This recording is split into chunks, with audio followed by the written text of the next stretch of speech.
अगदी जलद व अचूक बातम्यांसाठी पाहत रहा महामीडिया 24 सदैव तत्पर।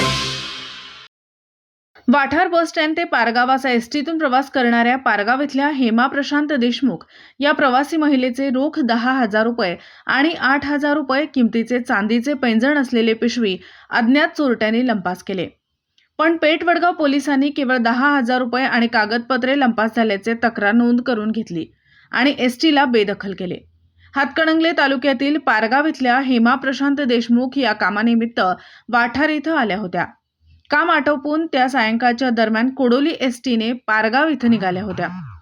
वाठार बस स्थानकातून बस बाहेर पडल्यानंतर तिकीट काढत असताना रोख 10,000 रुपये, 8,000 रुपये किमतीचे चांदीचे पैंजण आणि महत्त्वाची कागदपत्रे असलेली बॅग अज्ञात चोरट्यांनी लंपास केल्याचे लक्षात आले। त्यांनी ही घटना एसटी कंडक्टरांना सांगितल्यानंतर ही एसटी बस पुन्हा माघारी पेठवडगाव पोलीस ठाण्यात आणण्यात आली। पेठवडगाव एसटी मधील शूटिंग करण्यास विरोध केला आणि तक्रारीतून एसटीला बेदखल करण्यात आले आणि गुन्हा दाखल करताना केवळ 10,000 रुपये आणि कागदपत्रे असलेली पिशवी चोरीस गेल्याची तक्रार नोंद करण्यात आली।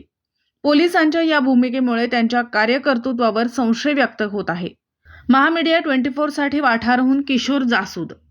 माझं 10,000 रुपये माझे गेल्यात आणि त्यात पुरगीचं पंजन पण होतं। माझं पुरगीचं 8,000चं पंजन होतं, 10,000 रुपये आणि हे डॉक्युमेंट सगळे आधार कार्ड, आमचे फोटो, मुलग्याचे माझे फोटो बिटो सगळं त्यातच होतं आणि परत माझी मोठी गेल्या।